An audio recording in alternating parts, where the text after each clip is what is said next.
जय हिंद। कैसे हैं आप सब? ठीक ठाक, बढ़िया। चलिए, तो पिछले क्लास में हम आपको बताए थे टाइप 3 का ख़त्म कर दिए थे। अब टाइप 4 स्टार्ट करते हैं आज से। ठीक है, देखिए टाइप का लगभग हमको खुद बताना ही पड़ेगा, शायद कि हर एक क्वेश्चन अलग अलग है, थोड़ा सा डिफरेंट है। देखिए पहला क्या कह रहा है, टाइप 4 का पहला यानी 39। एक सीढ़ी एक भवन से लगी हुई है और सीढ़ी के शिखर का उन्नयन कोण 60 डिग्री है। सीढ़ी को पलट कर गली के दूसरे छोर, पहले देख लीजिए क्या कह रहा है। ये मान लीजिए कि यहाँ से यहाँ तक गली है, ठीक है। अब यहाँ पे ये है दीवार, किसका है? इसकी सीढ़ी का शिखर का उन्नयन कोण जो है यहाँ से मान लीजिए कितना है, 60 डिग्री है। पहला 60 डिग्री है। सीढ़ी की चौड़ाई हमारा दिया हुआ है 26 मीटर, ठीक है ना। अब कह रहा है कि सीढ़ी को पलटकर गली के दूसरे तरफ लगा दिया जाता है। इस स्थिति में शिखर का उन्नयन कोण जो है कितना हो जाता है, 45 डिग्री हो जाता है, ठीक है ना। दूसरे छोर पर लगा दिया जाता है, ये मान लीजिए। तो इस स्थिति में ये घट कर कितना हो जाता है, 45 डिग्री। तो कह रहा है कि गली की चौड़ाई ज्ञात कीजिए। समझ गए बात के? ये है कितना, 26 मीटर। ये भी 26 मीटर। ये सीढ़ी है भाई, सीढ़ी बना लीजिए, 1 2 3 ढेर सा इस तरह से। तो हम करेंगे क्या, देख लीजिएगा। हमको दीवार से लेना देना नहीं है कि कितना चौड़ा दीवार ऊंचा है, ये दीवार कितना है, ये दीवार कितना है, हमको इससे लेना देना नहीं है। केवल हम साइंस अगर कि देखिए, ये मान लीजिए कि एक दीवार ए बी है, एक दीवार सी डी है। मान लीजिए ये बीच में बिंदु जो है ओ है, समझ गए ना। ये बीच में बिंदु क्या है, ओ है। तो एक बार हम मान लीजिए कि कॉस और बी चलेंगे तो ये वाला आ जाएगा। हमको पूरा निकालना है यहाँ से यहाँ तक, मान लीजिए कि 1 मीटर दूरी है, समझ गए। तो इसको हम निकालने के लिए एक बार हमको ओ बी निकालना पड़ेगा, एक बार ओ सी निकालना पड़ेगा, और लास्ट में दोनों क्या करेंगे, हम जोड़ देंगे। तो गली की क्या आ जाएगा, चौड़ाई आ जाएगा। समझ रहे हैं बात के? तो एक बार चलेंगे ए बी ओ में, या एक बार चलेंगे डी ओ सी में चलेंगे, काम क्लियर हो जाएगा। एक बार कॉस में चलेंगे, कॉस का होता है बी बाई एच होता है, बी बाई एच। तो कॉस में दोनों में चलेंगे, दोनों का मान आ जाएगा, बाकी सब खत्म कर देगा। समझ गए बात के? चलिए तो लिखते हैं, मान लेंगे कि 26 मीटर लंबी एक सीढ़ी जो क्या है,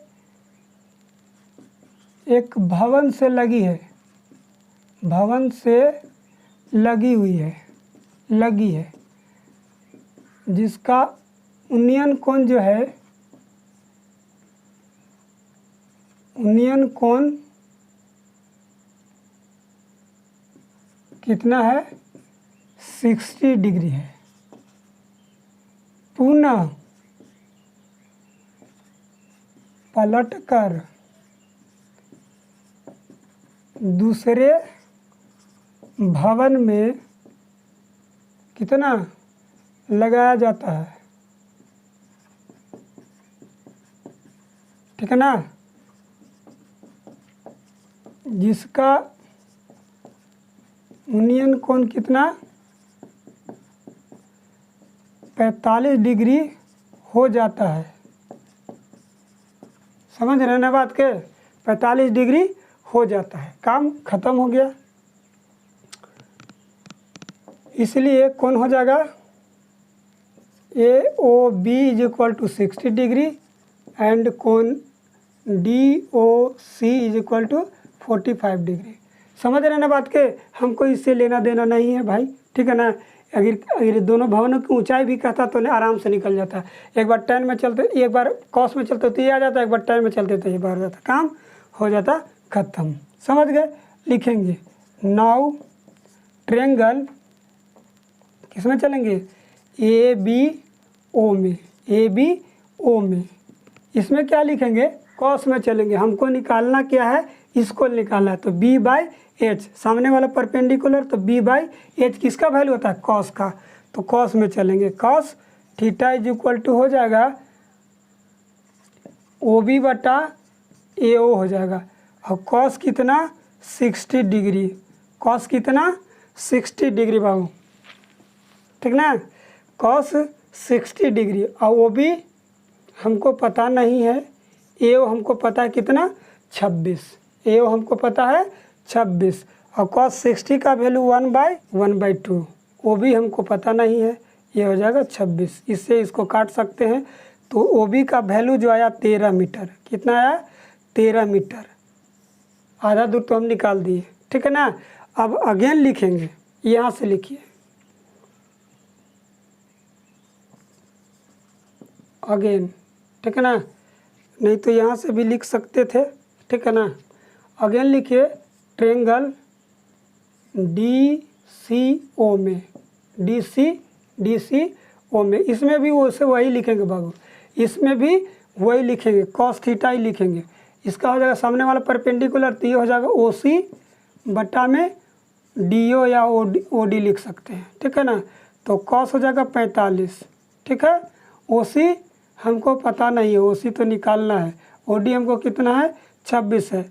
और कॉस 45 का मान कितना होता है बाबू 1/√2 होता है। समझ गए बात के, ओ सी बट्टा ये चीज़, समझ गए। चलिए समझ गए तो ठीक है। तो ओ सी इज इक्वल टू हो जाएगा, ये जाकर के क्या करेगा 26 में भाग दीजिएगा 2 से। तो अब क्या करेंगे, एक बार और लिख दें, समझ में नहीं आया तो एक बार और लिख देते हैं। चलिए ये हो जाएगा क्रॉस मल्टीप्लिकेशन √3, ये हो जाएगा 26, ठीक है ना, √2 हो जाएगा, सॉरी। तो ओ सी इज इक्वल टू हो जाएगा 26 बटा √2, और √2 से दोनों तरफ नीचे ऊपर गुना कर दीजिए, क्या हो जाएगा, आसान हो जाएगा।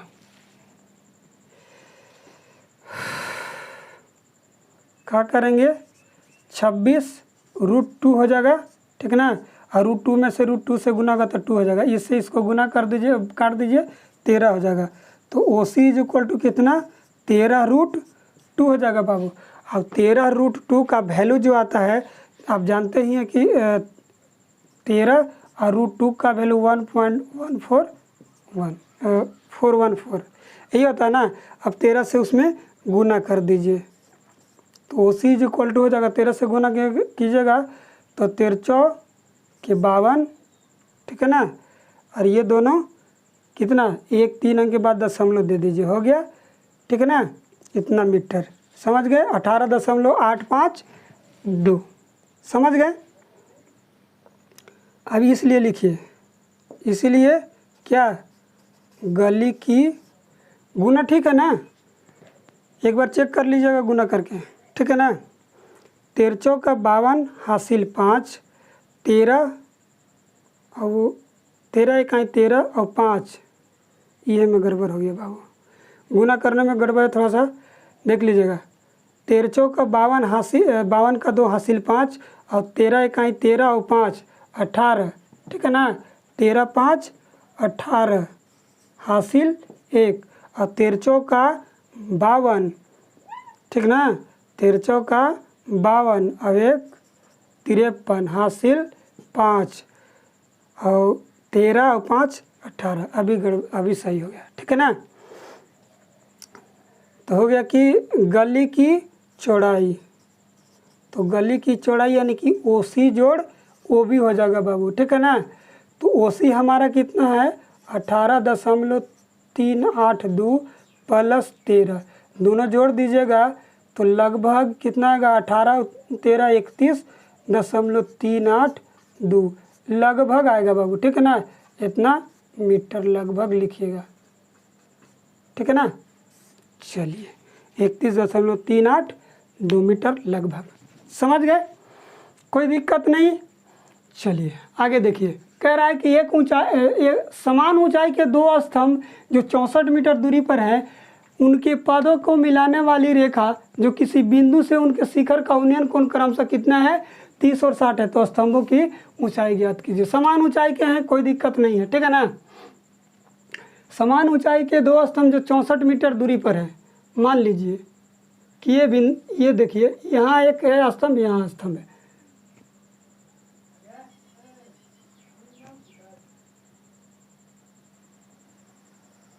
समझ गए।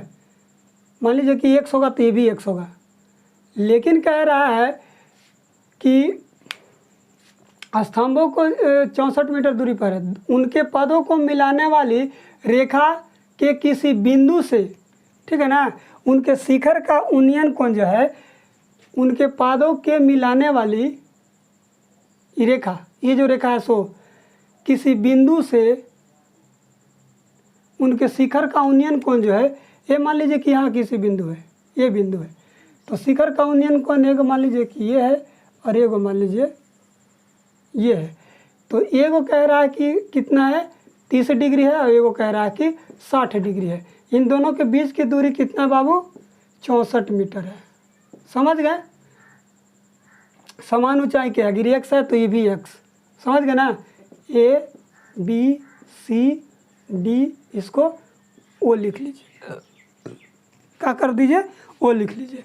अब इस सिचुएशन में क्या करेंगे, इसको हम मान लीजिए, इसको तो ये हो गया, ठीक है ना, उसको मानते भी हैं तो कोई दिक्कत नहीं आना चाहिए, ठीक ना।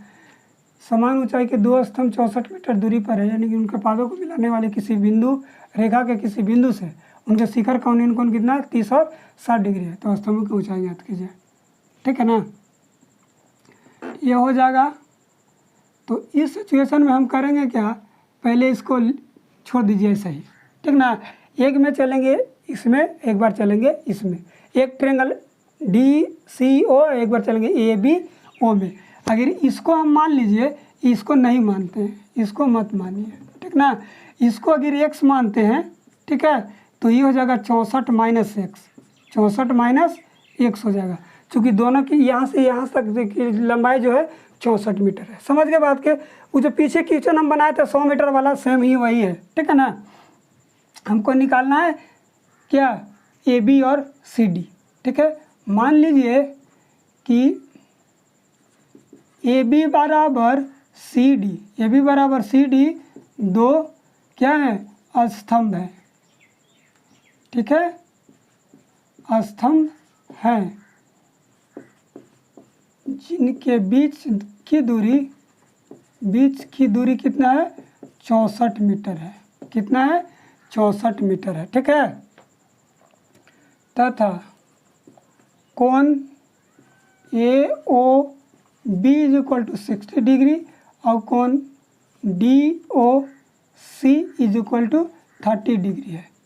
फिर मान लीजिए, यदि मान लें कि BO is equal to x, इसलिए CO इज इक्वल टू हो जाएगा 64 माइनस x मीटर। यहाँ तक क्लियर है। चलिए अच्छी बात है, आगे देखिए। अब चलेंगे नाउ ट्रायंगल AOB में चलेंगे। नाउ ट्रायंगल AOB में इसमें क्या है, तो इसमें चलेंगे tan में ही चलिए। tan theta is equal to AB बटा OB हो जाएगा। tan थीटा की जगह 60 डिग्री, AB हमको निकालना है, OB हमको पता नहीं है, कितना है x है, ठीक है ना। समझ गए बात के, x। ये जो वैल्यू जो हमारा कितना है, ये tan 60 का वैल्यू √3 होता है, तो AB बटा x हो जाएगा। क्रॉस मल्टीप्लिकेशन अगर करते हैं तो AB इज इक्वल टू हो जाएगा x इंटू √3। इसको ऐसे ही रहने दीजिए, इक्वेशन आप फर्स्ट लिख सकते हैं, ठीक है ना। अगेन लिखिए, अगेन ट्रायंगल DOC में क्या चलेंगे, tan 30 इज इक्वल टू हो जाएगा P/B होता है, ठीक है ना। तो DC बटा OC, tan 30 का वैल्यू 1/√3, DC हमको पता नहीं है, ठीक। DC इज इक्वल टू देखिएगा, यहाँ लिखे हैं AB is equal to DC, समझ ना, CD या DC बात बराबर है, ठीक है ना। इसको हम ऊपर लिखे हैं सी डी, तो इसको भी सी डी लिखिए, सी डी बटा ओ सी कितना है 64 माइनस एक्स। आ रहा है समझ में, O C is equal to 64 minus x. अब इसको हम लिख सकते हैं क्या,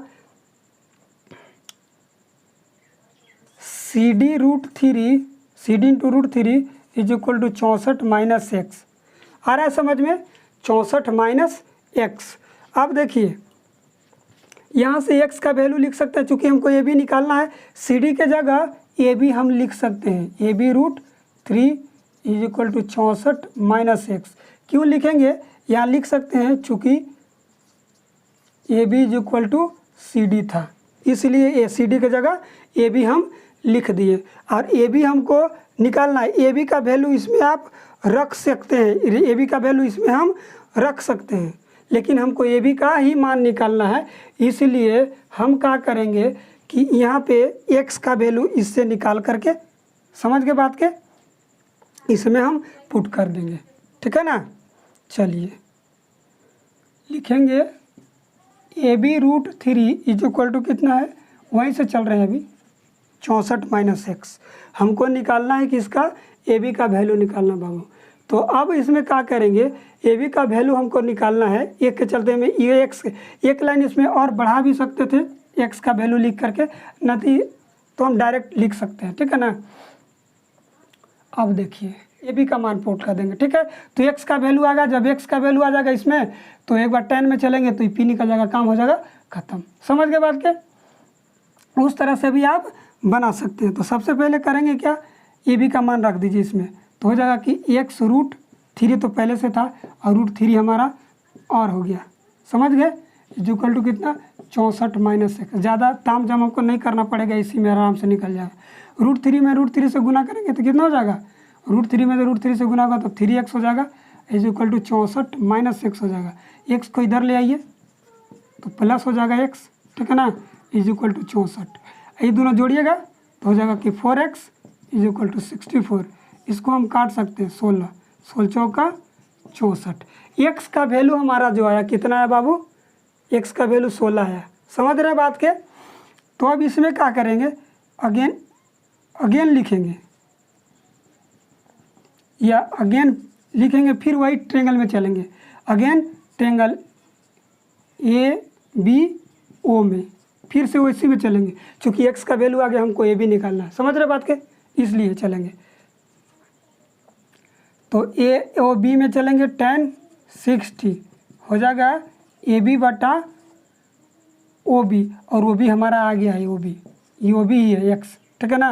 60 का वैल्यू 1/√3, सॉरी 60 का वैल्यू √3 होता है बाबू, ठीक है ना।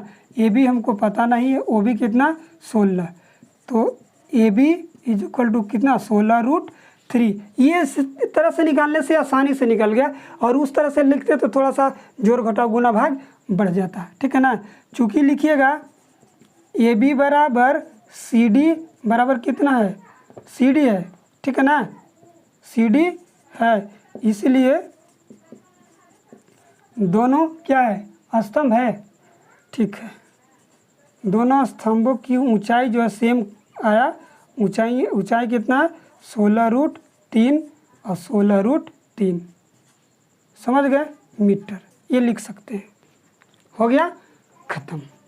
समझ गए बात के, समझ गए, आसानी से निकल गया। इससे हमको एक्स का वैल्यू, अगर ए बी का मान इसमें रखते हैं, ए बी का मान न रख करके हम एक्स का मान रखते तो थोड़ा सा डिफ़िकल्ट होता है जोड़ घटाव गुना भाग करने में, लेकिन इसमें देखिए आसानी से निकल गया, चूँकि हमको 60 का वैल्यू आराम से याद था, आराम से बना दिया। हम दो तरीक़ा से इस तरह से आप बना सकते हैं। पिछले में हमने आपको बताया था, इसमें एक्स का वैल्यू पुट किया था, ठीक है ना, इसमें हम ए बी का मान रखें, ठीक है। चलिए अब क्या कह रहा है कि दो ऊर्ध्वाधर स्तंभों के बीच की दूरी 100 मीटर है, और एक की ऊंचाई दूसरे की ऊंचाई से दुगनी है। देखिएगा बाबू, यहाँ थोड़ा सा डिफरेंट है, यहाँ मान लीजिए एक्स था तो यहाँ 2x, बाकी सब वही क्वेश्चन है, समझ रहे हैं बात के। अब देखिए, अब मान लीजिए ये देख लीजिए, ये है थोड़ा सा तिरछा हो ही जाता है, चलो कोई बात नहीं।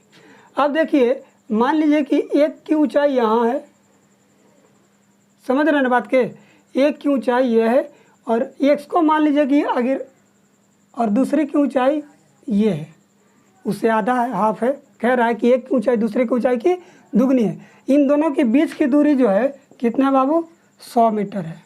कितना है, 100 मीटर है। मान लीजिए कि ए और ये बी है और ये सी और डी है। सी और डी को मान लीजिए कि एक्स है तो ये 2x हो जाएगा, उसका दुगना है।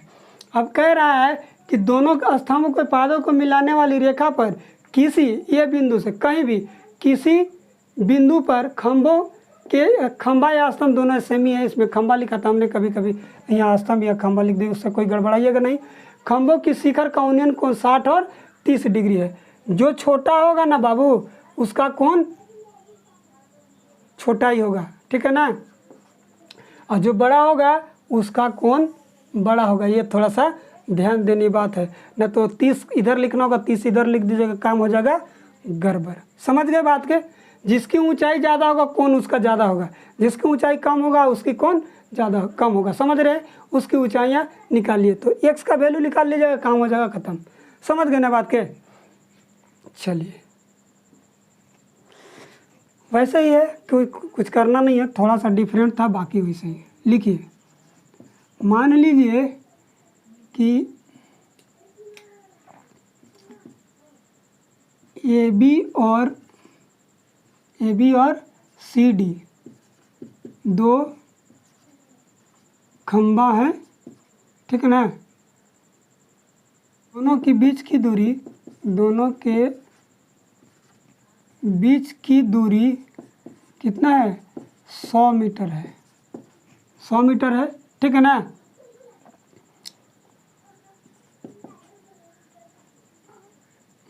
लिखिएगा, खंभों के पादों के मिलाने वाली रेखा के किसी बिंदु से दोनों खंभों के शिखरों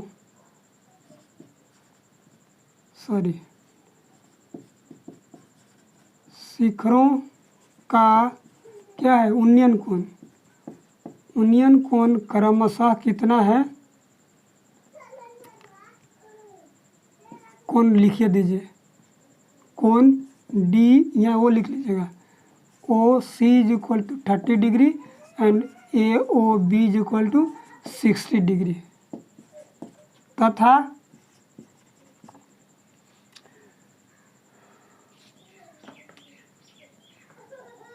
क्या छोड़ दीजिए, मानना क्या है पर लिखिए now triangle A B O. अब चलेंगे now triangle A B O में चलेंगे। यहाँ तक क्लियर है। चलिए, सबसे यही लैंग्वेज थोड़ा सा अजीब लगता है लिखने में, बाकी सब तो वही सेम रहता है। ए ओ बी में चलेंगे, लेकिन माने है ना, एक बार और लिख ही लीजिए, ठीक ना। मान लीजिए A B C D is equal to X है, इसीलिए A B is equal to कितना हो जाएगा, 2x, उसका दुगना है बाबू, ठीक ना। इसलिए तब लिखेंगे now triangle A B O में लिखेंगे tan theta is equal to A B बटा ओ बी। tan थीटा का वैल्यू कितना है, 60 डिग्री। 60 डिग्री ए बी कितना है, 2x है। ओ ए हमको पता नहीं है, ओ बी हमको पता नहीं है, ठीक है। 60 का वैल्यू कितना होता है, √3 is equal to 2x by O B से गुना कर दीजिएगा तो 2x इज इक्वल टू हो जाएगा √3 इंटू ओ बी। समझ गए ना बात के, यहाँ तक क्लियर है। इसको इक्वेशन फर्स्ट लिख सकते हैं, समझ गए। अगेन लिखिए, again triangle D O C में DOC में क्या करेंगे, फिर वही चलेंगे, tan theta is equal to कितना, CD is equal to OC।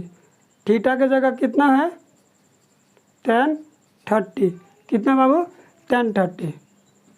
CD हमको पता नहीं है, यानी कि x है, और ये जो है OC कितना लिख सकते हैं हम, देखिए पूरा टोटल 100 दिया हुआ है, हम इस जगह इस तरह से भी लिख सकते हैं, समझ गए ना। क्या लिखेंगे, OC जो है BC में से OB को घटा करके लिख सकते हैं, BC में से OB को घटा के लिखेंगे, ठीक है ना। ये थोड़ा सा ध्यान देने वाली बात है, समझ गए। √3 का वैल्यू tan 30 का वैल्यू 1/√3 होता है, x है, समझ रहे ना बात के। और BC हमारा दिया हुआ था 100 माइनस कितना, OB, कितना, OB, समझ गए बात के। यहाँ से समझ में आ रहा है, एकदम समझ में आ रहा होगा, ठीक ना। इसको एक लाइन और लिखिए देना चाहिए, x का वैल्यू, ठीक है ना, चाहे OB का वैल्यू, ठीक है, OB का वैल्यू इसमें हम पुट कर देते हैं, ठीक ना। देख लीजिएगा, इसको थोड़ा सा हम बढ़ा देते हैं, यही बना देते हैं। OB इज इक्वल टू, थोड़ा सा ध्यान में रखिएगा, ये जाके इसमें भाग दे देगा, क्या कितना हो जाएगा, x बटा, देखिएगा ये कितना है, √3 into x,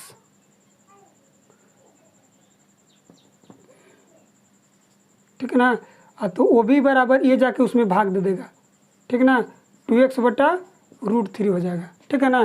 OB is equal to, OB का मान अब क्रॉस मल्टीप्लिकेशन करेंगे तो हो जाएगा कि x √3 is equal to 100 minus OB, और OB का मान इसमें हम रख सकते हैं, तो हो जाएगा कि x √3 इज इक्वल टू हो जाएगा 100 में से घटा दीजिए OB को क्या कर दीजिए, घटा दीजिए। नहीं तो उस तरह से भी बना सकते, इस तरह से हम बना सकते थे, x का वैल्यू उसमें रख करके, समझ गए ना। x का वैल्यू लगते तो OB आता और फिर tan में चलते तो काम हो जाता ख़त्म। इसमें इस तरह से भी बना दिए ताकि दोनों आपको समझ में आए, ठीक है ना। OB का मान जो है कितना है, 2x बटा √3 आता है, कितना है, 2x बटा √3 है, देख लीजिएगा, यहाँ लिख लीजिएगा फ्रॉम फर्स्ट। अब LCM ले लीजिए, LCM लीजिएगा तो √3 हो जाएगा, आ जाएगा कि 100 इंटू √3 माइनस 2x, समझ में आ रहा है।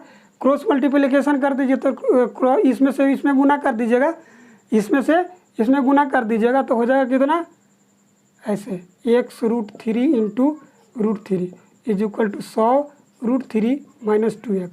यहाँ तक समझ में आ रहा है, यहाँ तक आ रहा है समझ में। चलिए इसमें से गुना कीजिएगा तो 3x हो जाएगा, और 2 को इधर ले आइए, 2 को इधर ले आइए, समझ रहे ना बात के, 2 को इधर ले आइए तो हो जाएगा 2x, इस जगह 100 √3, ये दोनों जोड़िएगा तो 5x हो जाएगा, ठीक है ना। तो ये हो जाएगा 100 √3 बटा में ये हो गया, ये बटा में अब क्या, इससे काट दीजिए, ये हो जाएगा 20। तो x का वैल्यू जो आया 20 √3 आया, यानी कि पहला का ये जो आया, यानी कि CD पहला स्तंभ का ऊंचाई 20 √3 आया मीटर, और दूसरा का 40 हो जाएगा, ठीक है ना। इसको हम थोड़ा सा मिटा के कहीं आंसर लिखते हैं ना। अभी यहाँ देखिए, इसको मिटा देते हैं, ठीक है। अब यहाँ मिटा देते हैं, ये देखिए यहाँ से ये हो गया आंसर, कितना लिखिएगा। इसलिए दूसरे खंबे की ऊंचाई जो है कितना आएगा बाबू, 2x, यानी कि 2x है, और x का जगह कितना 20 √3, ठीक है ना। तो 20 दूना का 40 √3 हो गया, समझ गए बात के। एक हो गया 20 √3 और दूसरा हो गया 40 √3, समझ गए। चलिए, आई होप, आशा करते हैं कि आपको समझ में आया होगा, ठीक है। तो मिलते हैं अगले वीडियो में, तब तक के लिए